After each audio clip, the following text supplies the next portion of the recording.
Alright guys, what's going on? My name's Luke, and welcome to another one of my Raw reviews.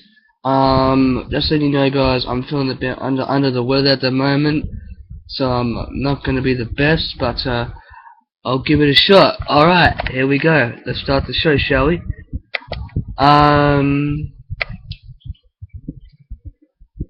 To start off the show, we have CM Punk versus CM Punk comes out and he starts talking about the Shield. Then the Shield come out and they talk a bit. Then Punk gets underneath the Shield's skin, tries to divide and conquer, and he said that he already beat Ambrose a few times in the past, because they met on SmackDown and Raw a couple of times, and he wants to find out who the strong one of the Shield is. Then Seth Rollins gets in Punk's face, and he talks a bit of trash. Then we have match 1 of the night. It is CM Punk going up against the Shield, Seth Rollins. A really good match to end 2013, the final Raw 2013, and Punk wins with a GTS. A really good win for Punk. We all know what happens next.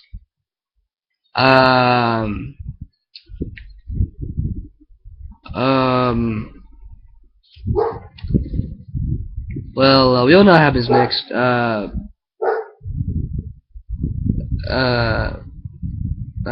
got the win. Really good win for Punk. The Shield is starting to break up a bit, I can tell. Anyways, let's move on to the next match, shall we? Good win for Punk.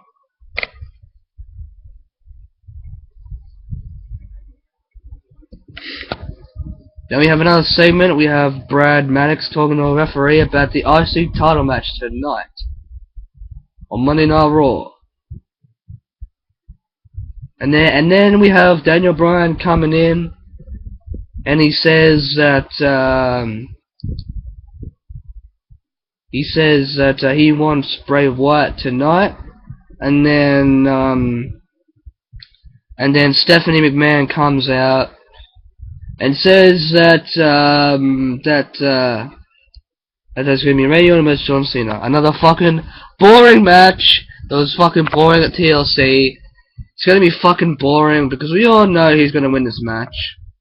John Cena. I just know it. I'm predicting it right now that John the bitch Cena will win this match, and it's fucking bullshit. I mean, you have a whole heap of talented guys in the back, and you don't even give them their rightful shot at the title. You just hand the championship match to John Cena. I mean, come on, WWE, come on. It's like, what the fuck? Anyways, Brad Maddox says that if Brian wants Bray Wyatt, he has to earn it. Then Stephanie says that it will be Orton versus Cena at the Royal Rumble. Blah blah blah. Then we have another match. It is Curtis Axel versus Dolph Ziggler. Axel has been going nowhere since losing his championship to Big E on the following Raw. He's become a jobber pretty much in my book. It's gonna be another easy win for Dolph. Dolph wins this match. Really good win for Dolph. I don't know why they can't just push the kid more. I don't know what Dolph said, or because Dolph bashed Orton, Cena. WWE didn't like that, so they fucking buried him to the point of him not being on champion. It was just fucking pathetic. It's sad. It's a joke. It is a joke. Dolph is the most talented guy on the roster, and WWE just doesn't care about him. I just don't understand. As for Axel, well, he's gone nowhere. Anyways, we have the IC title match. It is Fandango versus Summer Rae versus Biggie Langston. A really good back and forth match between these two gentlemen right here. Fandango really showed me what he had to offer on last week's episode of Raw. But we all know what happens in the end. The master of the 5 count, Biggie Langston, got the 1, 2, 3, and it's over, baby. Biggie Langston is your winner, and he retains the Intercontinental Championship. Alright. And now, Booker T comes out, and he hosts a New Year's Eve toast with several WWE superstars, and he says we need to give the fans a great send-off, and calls for a spinneroonie. But then we all know what happens next. Bad News Barrett comes out and talks some trash about the fans, and he has this gavel like a judge. I mean, I remember the good old days when Wade Barrett was his bare knuckle fighting gimmick. And now WWE's just repackaged him to like a guy who just talks on the mic. He doesn't compete anymore. It's like, wow, man. It's like, wow, man. Barrett's buried to the point of him just talking every week on Raw and every week on SmackDown. It's just pathetic. It's pathetic. Put Wade Barrett back in the active competition already. Just, I don't know why you feel the need to repackage someone when the old gimmick was doing good in the first place. I just don't understand. The last time Wade Barrett was on Raw and coming down the ring and fighting people was when he had his beard shaved by Daniel Bryan. That's the last time we ever saw Wade Barrett. He had a few matches with his Cleveland-shaved beard. Other than that, that's about it. Now he's just been reduced to some pathetic repackaged gimmick by WWE. It's just really sad. Then we have another segment here. We have Damien Sandow being interviewed by Renee Young. Then Damien says that if he doesn't win his match, then he'll be forced to quit. Then he'll be quit. Oh, sorry. Then he will quit. Then he leaves, and then we have another match. We have Sandow versus Khali. Even I saw the ending of this match. The referee was out of place. Khali's shoulders was clearly up, and Sandow scored a lucky win. He scored a fucking lucky win. I wanted Khali to win this, but whatever. Damien Sandow is your winner. But whatever, man. Alright. Next up, we have Brodus Clay vs. R-Truth. Xavier Woods and the Funkin' Jack. It was a really good match. I don't know why Brodus Clay blames Truth and Xavier Woods for his mistakes at WrestleMania, but whatever. Once again, Xavier Woods distracts Brodus Clay,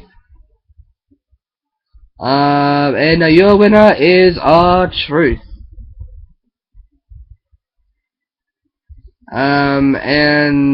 Truth picks up the win. A really good match between these two. Brodus Clay looked fucking dominant, and so it should be, but my boy Truth picked up the win, and there you go, to end 2013. And we have another segment. Triple H comes to the ring and says 2014 will be unlike anything they've ever seen. Then we have another segment. We had the Brock Lesnar returning segment on Raw.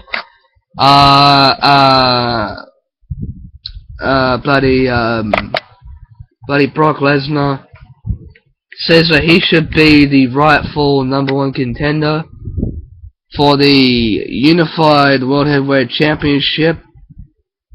for Unified WWE World Title. And then he dares anyone to come out there and prove him wrong. Henry comes out, and he gets a little bit of offense in there. But we all know who won this match. It is. I'm sorry. We all know who got the upper hand. This is Brock the Bitch Lesnar. Last time I saw Brock, he was on the ground thanks to Triple H. But it's a damn shame because I heard that last time I heard of these two gentlemen, it was just a program to set up a program between Big Show and Brock Lesnar at WrestleMania. I mean, at Royal Rumble. I'm hoping Henry's okay. I know it's just a storyline, but I don't wish injury on anybody. I wish him luck. He's gonna need it. Alright. On to the next segment. We have Team Total Divas. There's Team Not So Total Divas. A really good Divas match. I don't really care. It was a fucking torture match with the fucking Total Bitches. I'm glad Team Not Total Divas got the win. Because the Total Divas think they're so high and mighty just because they own a fucking TV series. It's just bloody sad that true talented divas like Caitlyn was never on that series. Caitlyn deserved to be in that series. I wanted to see her life. I'm sick and tired of seeing Natalia's life. Sick and tired of seeing the Bella's lives. I'm sick and tired of seeing Cameron and Naomi's lives, and it's just bloody sad. It's sad. Alright. Then we have the main event of the evening. The main events of the evening, I should say. We have Daniel Bryan vs. Luke Harper. A really good match, really good back and forth match. Luke Harper dominated most of this match. But we all know Bryan's heart. We all know his guts. In the end, Bryan picked up the win with the running knee. Then he won that match. Then we had Daniel Bryan vs. Eric Rowan of the Wyatt family. Once again, Bryan just won the match against Luke Harper. And then Eric Rowan attacked him from behind, dominated him for a couple of seconds, and then Daniel Bryan rolled him up for the win. And then he won that match, and then Rowan elbows him in the back of the head. And then Bray Wyatt comes in and says that this is the end. And then Bryan says, no matter how many times I won a match, the machine would never let me win. Blah blah blah. But we all know what happened in the end. How the Wyatt family feud came to an end. But I will get to that very shortly. And then Daniel Bryan joins the Wyatt family, which was very shocking for me, because I never would have imagined Daniel Bryan joining up with the Wyatt family on Monday Night Raw. It was very shocking, very surreal. And Bray Wyatt thought he would actually have Daniel Bryan, the best of the best in WWE. And but I will get to the whole departure of the Wyatt family thing later on. Well, very soon, I should say. I will do my old school Raw review tonight or tomorrow. I may do my old school Raw tomorrow.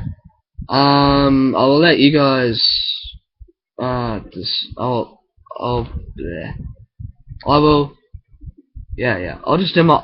I will do my old school Raw review tomorrow. That's going to do it for me this afternoon. Like, subscribe, favorite, whatever. And thank you guys. Appreciate the views. You guys are awesome. Thank you.